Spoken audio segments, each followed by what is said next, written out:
Tonight on Currents News, masses coming soon to the Diocese of Brooklyn. There's a lot of information you need to know before receiving communion again.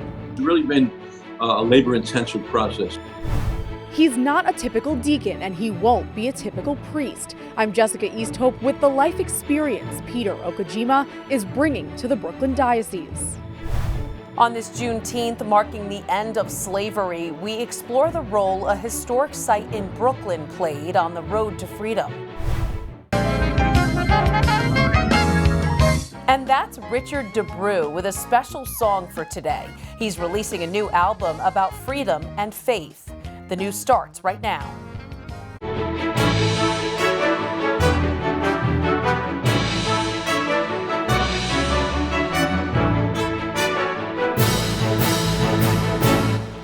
Good evening, I'm Christine Persichetti. Mark your calendars. You can head back to Mass in person starting a week from Monday.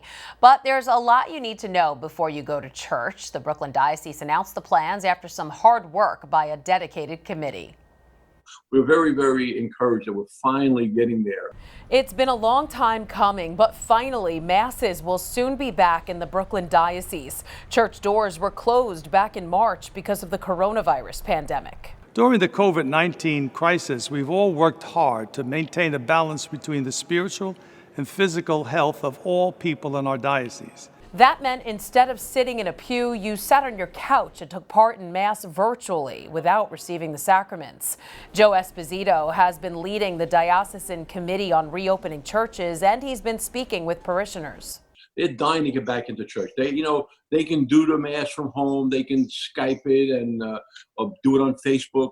A lot of social media ways of seeing Mass, but they're longing for that communion with their fellow parishioners. Last month, church doors were finally unlocked and parishioners were allowed inside for private prayer. That was stage 1. Stage 2 starts on Monday, June 29th, when daily Masses will begin. Stage 3, the celebration of Sunday Mass, is set for the weekend of July 4th. No date has yet been set for Stage 4, the celebration of First Holy Communion and Confirmation. Of course, precautions need to be taken to prevent the spread of the virus. You have to wear a mask when you arrive at church and maintain social distancing. Pews will be marked to ensure everyone does.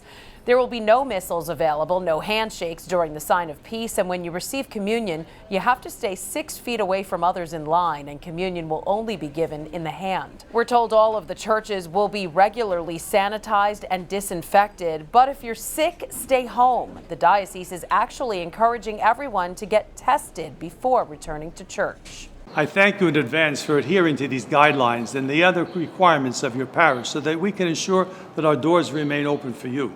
May God bless you and keep you as we get through this pandemic together. You should check your church's website for more information. The video on the diocese's reopening plans can be seen in its entirety at thetablet.org. And one more thing, dispensation from the obligation to attend Sunday Mass remains in effect, so people at higher risk of contracting the virus can still watch Mass at home right here on Net TV, New York's Catholic station. The liturgies are on the air live Sunday and throughout the week. The full schedule is listed at netny.tv. Today is Juneteenth, marking the end of slavery in America. The roots of Juneteenth date back to 1865. That's when Union troops finally reached Galveston, Texas. They announced that all enslaved African Americans were free 2 years after President Lincoln's Emancipation Proclamation. Now it is being observed like never before. New York state workers have the day off, and Governor Cuomo wants Juneteenth to be a holiday for all New Yorkers starting in 2021. And on top of those announcements, Mayor Bill de Blasio is tweeting, "Black history is American history," proud to announce that beginning next year, Juneteenth will be an official city and school holiday.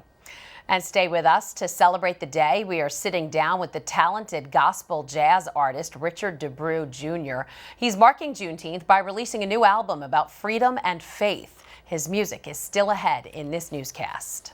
Black Lives Matter! Black Lives Matter!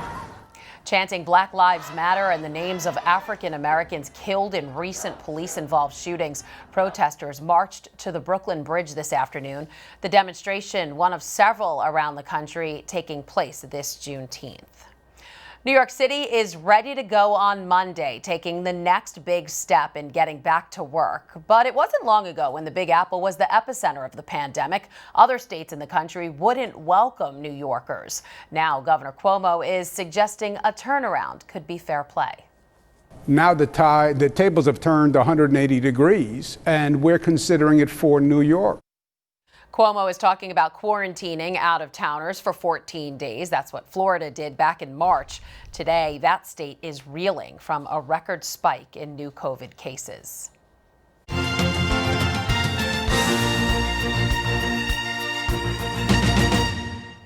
President Trump is going full steam ahead with a campaign rally tomorrow in Tulsa, Oklahoma. For the first time since March, he'll get back in front of a packed crowd of thousands. There is controversy about staging the event. Coronavirus cases are rising in Oklahoma. Undeterred, Trump is looking forward to the rally. We're going to have a great time. We're going to talk about our nation. We're going to talk about where we're going, where we've come from. The White House is insisting there will be health precautions at the rally, with temperature checks at the front door, along with hand sanitizer and masks available inside. Joe Biden, the president's likely Democratic opponent, is avoiding large-scale events for now. He is expected to accept his party's nomination in Milwaukee on August 20th. That's the last day of the Democratic National Convention, which is going to be scaled back because of the pandemic. For now, Biden is holding most campaign events virtually from his Delaware home. Now to the latest on Benedict XVI's emergency trip to Germany. Tonight, he's at the side of his 96-year-old brother, Monsignor Georg Ratzinger, who's seriously ill. This morning, they celebrated today's Feast of the Sacred Heart of Jesus together at Mass. German church officials are saying this might be the last time the brothers will see each other in this world. For Benedict, who's 93, the journey is his first outside the Vatican since stepping down as Pope. Rosaries for the current Pope were recited today worldwide. The global Rosary Relay taking place on Zoom, with more than 300 cathedrals and shrines participating. The prayers are for the Holy Father's intentions, offered as a gift to Francis.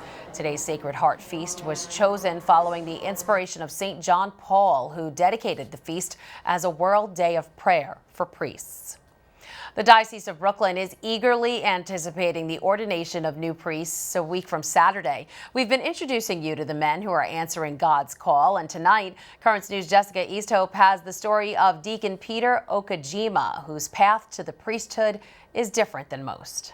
I just want to bring people to God and God to the people. Peter OKAJIMA has had many titles throughout his life, but soon he'll take on the one that makes him who he is. I'm trying to answer God's call to be a priest. I want to be the best priest and holiest priest I can be. For Peter, the priesthood signifies a new beginning and a call he'll admit he resisted for a long time. I grew up without God in my life.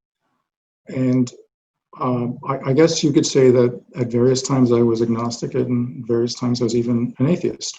The traumas Peter's parents suffered played a role in his lack of faith. During World War II, his mother was put in an internment camp. And once Peter was born, his parents settled in Queens. They were desperate for him to become as Americanized as possible. They were basically letting me choose my faith. You know, when I had the freedom to choose, I guess I chose nothing. Due to the pandemic, Peter has been quarantined at home in New Jersey since graduating from a seminary that specializes in later-in-life vocations. Peter stands out from other deacons. Some of his previous titles include husband and father. Got a job, got married, wonderful wife, 2 beautiful children. In a sense, you could say I was living the American dream. And yet I had this sense of incompleteness. While he was still married, Peter was called back to God and immersed himself in the Catholic faith. I came to realize that his call to relationship was a call to priesthood. And I laughed because of my age, but I laughed also because I was married. Eventually, Peter and his wife had their marriage annulled. It was then when he surrendered to his vocation. Maybe God wants some of his priests to have had life experiences similar to the people who are sitting in the pews. Peter can relate to his future parishioners in a way most other priests can't. I know what it's like to work.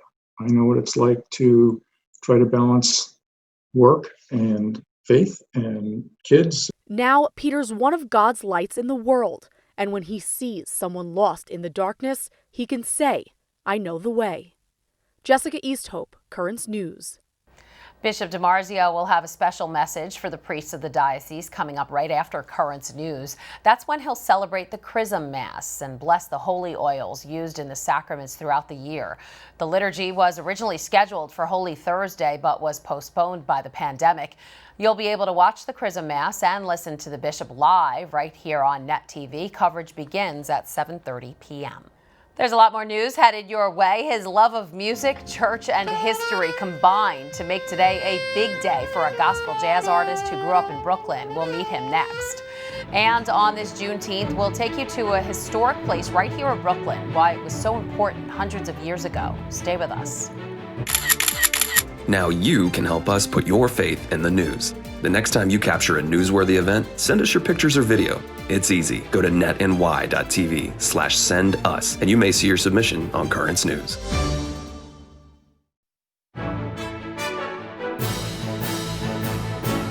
A Brooklyn native whose love of music began in the church waited for today, Juneteenth, to release his debut album. Richard DeBrew Jr. is a gospel jazz artist whose album Jazz in the Spirit drops today, and he's here now to tell us all about it. And Richard, why did you want to release your album today on Juneteenth? That's an excellent question. I call it a release commemorating a release because, I've been working on this for a very, very long time. And now, and the folks who were waiting for freedom waited for a very, very long time. So I find a nexus and I find, comfort in celebrating that legacy. Nice. And now growing up in Brooklyn, you attended the Concord Baptist Church of Christ. How has the church and God guided you in your music? Where do you get your inspiration? It's from my youngest days. Growing up in the church, for one thing, there was a lot of history. It's a historic church. There was a strong emphasis on God, and not just personal faith, but also community faith, doing something for someone else too. And there's so much great music that I learned in the church, and so that's it all comes through in the music. Nice. Now, this has been quite a year. First, the pandemic, and now on top of that, renewed racial unrest. Given all that, what do you hope people get out of listening to your music? How do you want us to feel? Well, I want you to feel love, and I want you to feel like coming together. This music is a fusion automatically of gospel and jazz. So it automatically brings people who might not have anything to do with each other together as one. And I hope that if nothing else, we learned that none of us is an island, and that doing something for someone else is just as important, if not more, than doing something for somebody else. Love thy neighbor as thyself. That's right. Now, the pandemic has actually been tough on you. You pretty much lost your income, not being able to play music in the church or with your band at weddings. How did you stay connected to your fans? Well, I had started this thing called Friday Night Inspiration, which actually was, I really feel like it was inspiration from God, because at the same time, everybody was stuck in their house. And I was stuck not being able to perform publicly. This helped both of us because people really responded well to the first one. I just broadcast it online from my house. And so many people joined in and they said, oh, we want to do this again. Okay, sure, we'll do it. And it's just been going since then. So I'm excited. I love that. Who doesn't love listening to live music? Now, how can everyone get your new album? Okay, so the physical CDs are available you can order at my website, www.jazzinthespirit.com. My Facebook page, also facebook.com/jazzinthespirit. My YouTube channel. You can send me a message through any of those things. It's Instagram. Just you Google Jazz in the Spirit, you can find me.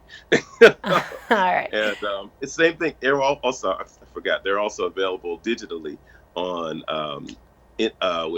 Amazon Music, YouTube, It'll be on iTunes in maybe about 2 or 3 days. But the other songs, like the one I'm going to do today, is a single, and that's available already. So. All right. Well, there's your little tease. Everyone stay tuned, because at the end of this newscast, Richard is going to give us a little taste of what you can expect from his album. And Richard, thanks for being here. Thank you so much. And hello, New York. The road to freedom for America's slaves followed many paths, and a critical one can be found in Brooklyn. It's where a free community was created in safety. Currents News' Emily Drooby has the story of the historic neighborhood in Crown Heights that's nearly 2 centuries old. So they began to market this area through the growing network of black newspapers, saying, come, we're building this community. It was one of the first communities for free black Americans in the nation. Weeksville. It had its own school, it had its own newspaper, it had a baseball team. Now this almost 200-year-old neighborhood is preserved for all to experience at Weeksville Heritage Center in Crown Heights. Historic houses basically untouched by time. It's a piece of history that's still alive, that's still there. It's tangible. You can see it. You can touch it. The original Weeksville community was established in 1838, 11 years after slavery was abolished in New York State. John Lefferts of the Lefferts family dies, and his heirs find out that the family is land rich but cash poor. So they begin a process of, starting to sell off parcels of land. Some sold to James Weeks, who helped create Weeksville. It was a safe haven for freed black Americans, created during a time when slavery was still legal in many areas. This was all very much a secluded area. Safety which fostered success. The neighborhood produced influential members of society, like the first black female doctor in New York. The community thrived too. It had a school, its own newspaper, and 3 Christian churches. Weeksville represents black people trying to live out the American dream. They were trying to be self-sufficient. They were trying to be entrepreneurial. The Weeksville Heritage Center now protects this important history and teaches it to others, creating more opportunity to introduce the world to this hidden historical gem. In Crown Heights, Brooklyn, Emily Drooby, Currents News. The historical site is suffering because of the coronavirus crisis. You can donate to Weeksville and keep it alive through their website. That's weeksvillesociety.org. There you'll have the option to make a one-time gift or a monthly contribution. Still to come on Currents News, we're asking the doctor about antibodies, treatments, and even your blood type. Your coronavirus questions answered. Also ahead, the smooth and soulful sounds of gospel jazz artist Richard DeBrew. Stay right there. Do you have a story idea or want to share a tip? Email us at newstips@desalesmedia.org or call our 24-hour number 718-517-3122. We'll be right back.